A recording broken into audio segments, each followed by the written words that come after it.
La millionnaire paralysée cache un secret. Ce que découvre sa jeune aide-soignante. Pour son immense fortune, j'ai épousé mon patron, un veuf de 65 ans, totalement paralysé. Mais lors de notre première nuit, tout a basculé. Quand il a enfin révélé ce qu'il cachait depuis tout ce temps, je n'en croyais pas mes yeux. Je m'appelle Salma. Il y a 4 ans, j'ai quitté un petit village perdu au pied des montagnes, un endroit où les rêves sont trop grands pour rester. Je suis partie avec une seule valise, quelques vêtements froissés, un diplôme d'infirmière, et surtout un poids invisible, celui de sauver ma famille. Aujourd'hui, me voilà ici, pas devant un horizon libre, mais derrière un portail de fer. Je suis au service de Monsieur Malik, un homme immensément riche, un veuf âgé cloué dans un fauteuil roulant. Abonnez-vous maintenant. La demeure de Monsieur Malik ressemble à un palais. Des murs couleur ivoire, des lignes élégantes, un luxe froid. Pour moi, cette maison est une cage dorée. Mes journées sont toujours les mêmes. À l'aube, je me lève avant le soleil. Je prépare un petit déjeuner léger. Je vérifie la batterie du fauteuil. Puis vient la tâche la plus délicate, aider Monsieur Malik à bouger. On dit qu'il a hérité d'un immense empire laissé par ses parents.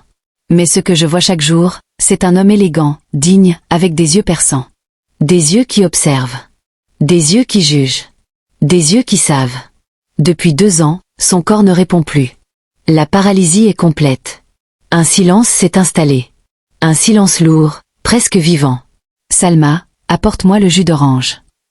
Sa voix est fatiguée, mais impossible à contester. Oui, monsieur, je réponds aussitôt. Je l'observe pendant que je m'approche. Ses cheveux argentés sont parfaitement coiffés. La peau encore étonnamment lisse. Il porte des montres coûteuses qui semblent ternies par une solitude silencieuse. Ses yeux sont souvent ailleurs, fixés vers le petit jardin. Quelques palmiers. Et pourtant, il les regarde comme si quelque chose lui manquait. Mon travail ne se limite pas à conduire des voitures de luxe presque jamais utilisées. Je suis aussi son aide personnelle. Celle qui nourrit, celle qui écoute. Il parle peu, très peu. Mais je fais tout avec sincérité. Pas seulement pour le salaire. La solitude de Monsieur Malik me rappelle mon propre père resté au pays. Cet après-midi-là, je suis assise sur la terrasse. Je compte mes économies. Mon salaire est énorme, mais dérisoire face à la dette des terres familiales. Une dette qui arrive à échéance avant la fin de l'année. Je sors mon vieux téléphone. Un message de mon frère. Salma, n'oublie pas d'envoyer l'argent ce mois-ci. Soudain, la porte vitrée s'ouvre. Ce n'est pas Monsieur Malik. C'est sa sœur, Madame Leila, l'ombre de cette maison. C'est elle qui gère tout, les affaires, les biens, l'argent. Son regard est vif, soupçonneux. Elle n'a jamais supporté ma présence. Sans main. Son ton est sec, tranchant. Oui, madame. Suis-moi dans le bureau. Mon cœur s'effondre. Les papiers qu'elle tient ressemblent à une sentence. Le bureau de Madame Leila est sombre, fermé. Les murs sont sombres. Le bois massif domine. Dans un coin, un énorme coffre-fort en acier. Assieds-toi, Salma. Je m'exécute. La chaise est dure. Mes mains se serrent sur mes genoux. Tu travailles ici depuis presque 4 ans, n'est-ce pas? Oui, madame. 4 ans moins 3 mois. Elle hoche la tête. Et pendant ces 4 années, mon frère est devenu très dépendant de toi. Trop, même. Elle attrape un dossier. Mon cœur accélère. Parlons des faits, Salma. Tu es venue ici avec un visa de travail. Tu sais ce que ça signifie? Toute ton existence ici dépend de nous. Elle pose le dossier devant moi. Je vois des chiffres en gras, amende en cas de rupture, 100 000 rials. Si j'annule ton visa aujourd'hui, tu seras renvoyé chez toi sans rien. Cette dette te suivra. Mes mains commencent à transpirer. J'ai une proposition. Une proposition qui peut effacer toutes tes peurs. Elle se penche.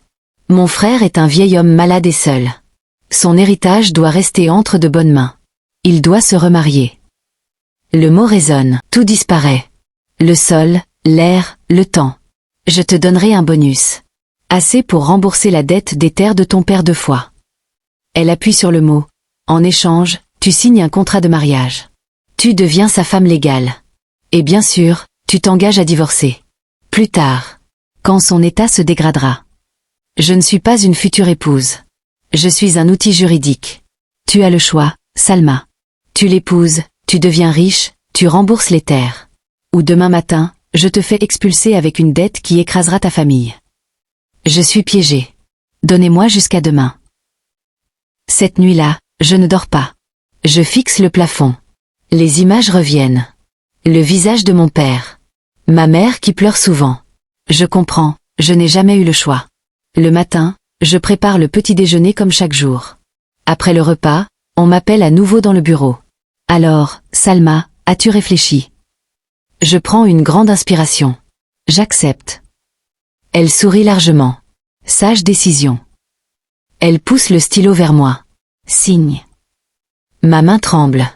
Je parcours les pages. Je ne comprends pas tout.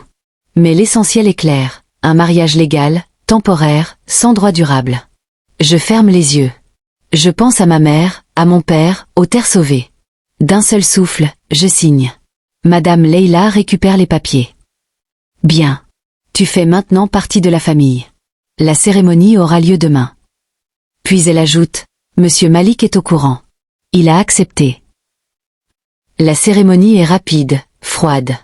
Aucun éclat, aucune joie. Seulement des formalités sèches. Je porte une robe simple choisie par Madame Leila. À côté de moi, Monsieur Malik est assis dans son fauteuil. Quelques personnes seulement sont présentes. Tout se déroule vite. On me demande de répéter, d'accepter. Je le fais. Personne n'applaudit. Personne ne sourit. Madame Leila s'avance. N'oublie pas ta promesse. Respecte-le. Mais souviens-toi de tes limites.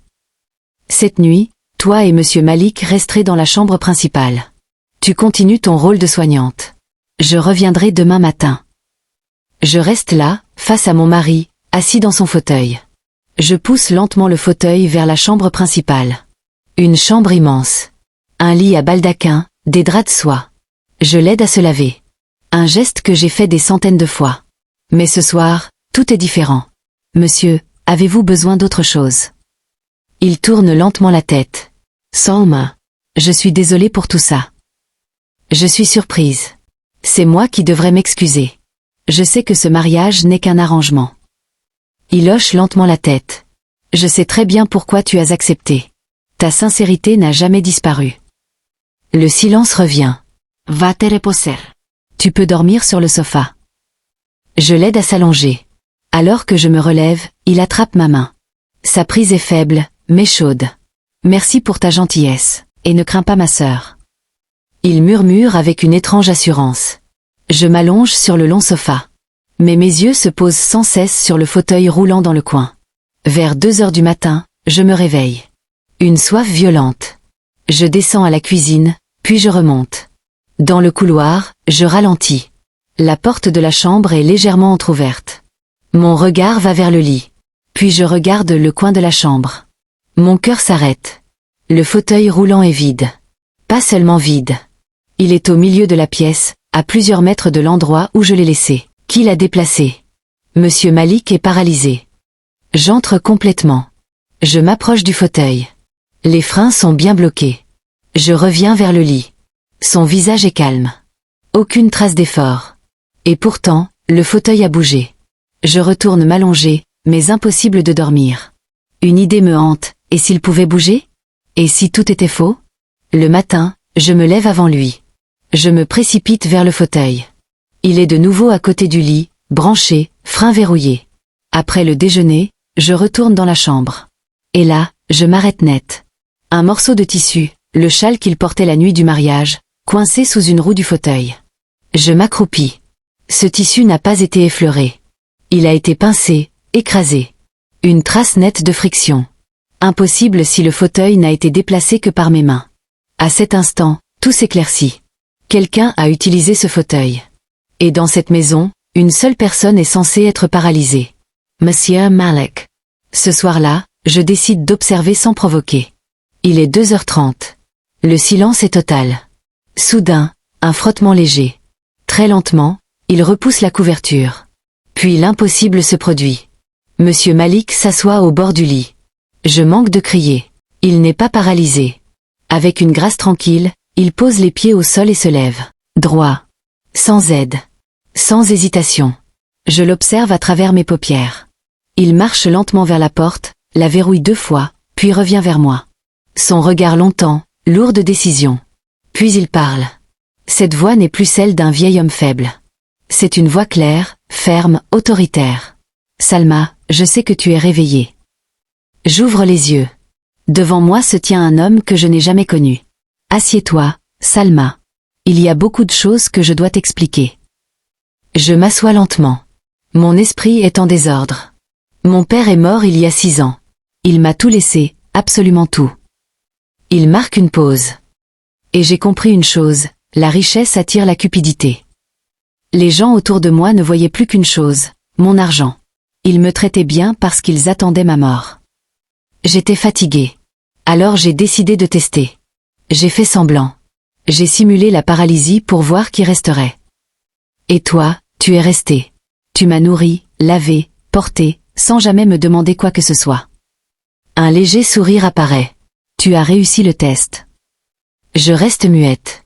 Puis une question me brûle. Alors, pourquoi avoir accepté ce mariage? Ses traits se durcissent. Leïla, ma sœur, me surveille depuis longtemps. Elle connaît les lois. Elle sait que sans héritier fort, elle peut manipuler le système. Elle t'a choisi parce qu'elle te croyait faible, contrôlable. Elle voulait me faire disparaître légalement, puis physiquement. Mais je ne mourrai pas. Un sourire dangereux apparaît. Je t'ai épousée pour te protéger. Parce que je savais qu'une fois son plan terminé, elle t'éliminerait toi aussi. Maintenant, tu es ma femme légale. Et à ce titre, tu es sous ma protection. Cette comédie s'arrête entre nous. Mais pas devant elle.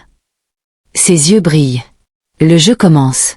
Leïla croit que je suis faible.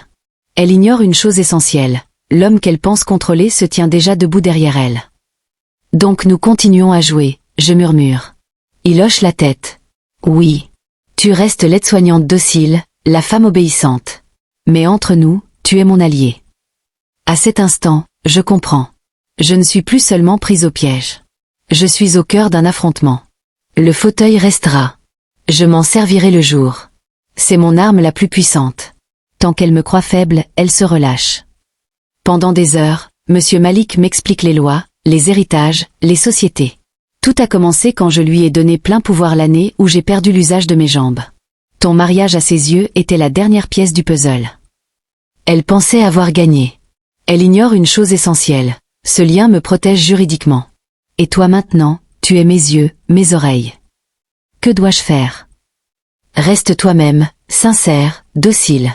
Observe tout. Les personnes qu'elle voit, les dossiers qu'elle signe, et surtout où elle cache la clé de son coffre. Il sourit légèrement. Je suis certain qu'elle prépare un faux testament ou un dossier pour me faire passer pour fou. Nous mettons en place des signes secrets. S'il touche son col, danger. S'il bouge son annulaire, je dois fouiller. Quand l'aube arrive, tout disparaît. Il retourne au lit. Je replace le fauteuil. Chacun reprend son rôle. Les jours suivants ont un goût étrange. Le jour, je redeviens aide-soignante. La nuit, la chambre se transforme. Monsieur Malik se lève, marche, lit. Nous analysons, nous planifions. Il n'est plus un employeur distant. Il est devenu mon guide. Nous collectons des informations, des horaires, des habitudes. Nous sommes prêts pour la phase suivante. Mais Leïla ne restera pas immobile longtemps, me dit-il un soir. Sa patience est courte. Quand elle se sent menacée, elle devient dangereuse. La semaine passe. Aux yeux de Leïla, je suis la femme idiote, obéissante, inoffensive. Et son frère, un homme brisé, cloué à son fauteuil. Mais ce calme n'est qu'une façade. Elle nous observe. Elle commence à douter. Puis un après-midi, tout change. Leïla me demande de l'accompagner. Un déplacement professionnel. Arrivée à son bureau, elle me fait asseoir dans une pièce privée, puis elle ferme la porte à clé. Salma, j'ai une mauvaise nouvelle. Et une bonne. Mais pour toi, les deux sont terribles. Elle pose une tablette sur la table. Fait glisser son doigt. Une vidéo démarre. Mon cœur s'arrête. L'image est floue, filmée d'en haut. La chambre principale. Je reconnais la scène. Monsieur Malik assis sur le lit. Puis il pose les pieds au sol, se lève, marche. La vidéo s'interrompt. Une caméra. Elle a installé une caméra cachée. Notre secret est exposé. Leïla me regarde et sourit. Un sourire cruel. Mon pauvre frère. Le grand paralytique. Elle rit. Alors, Salma, tu veux toujours me dire que tu ne savais rien. Je rassemble mon courage. Je n'en savais rien, Madame. Ça peut être un montage. Elle éclate de rire. Mais ne t'inquiète pas. Le jeu est terminé. Et maintenant, je vais vous écraser tous les deux. Ne me mens pas, Salma. Tu es sa femme. Tu savais. Elle se penche. Cette vidéo, c'est une preuve. Une preuve qui peut tout détruire. Ce mariage, je l'ai conçu pour sécuriser ses biens. Maintenant, il est devenu mon arme. Tu sais ce que cette vidéo signifie aux yeux de la loi? Ça signifie que mon frère n'est pas sain d'esprit. Qu'il a simulé une maladie pour manipuler. Qu'il est fou. Avec cette preuve, je peux demander au tribunal de le déclarer inapte. Je prendrai le contrôle total. Puis elle ajoute, et toi? Tu es sa complice. Prison ou pire. Mon cœur se serre. J'ai une dernière offre pour toi. Tu trahis ton mari. Tu témoignes qu'il n'est pas sain d'esprit. En échange, l'argent, la sécurité, la liberté. Je baisse la tête. Donnez-moi du temps. 2 heures. Choisis bien. Je cours vers la voiture. Je fonce à l'intérieur. Je ferme la porte. Je la verrouille. Monsieur Malik, nous sommes en grave danger. Tout est découvert. Il pose son journal. Son visage reste calme. Explique-moi. Je raconte tout. Quand j'ai fini, un silence tombe. Très bien. Leila vient de commettre son erreur. Il me regarde. Maintenant, nous allons jouer notre dernier coup. Monsieur, cette vidéo peut vous détruire. Il sourit. Laisse-la faire. Qu'elle utilise cette carte. Je fronce les sourcils. Elle est cupide. Elle se concentre toujours sur ce qu'elle croit être le plus grand secret.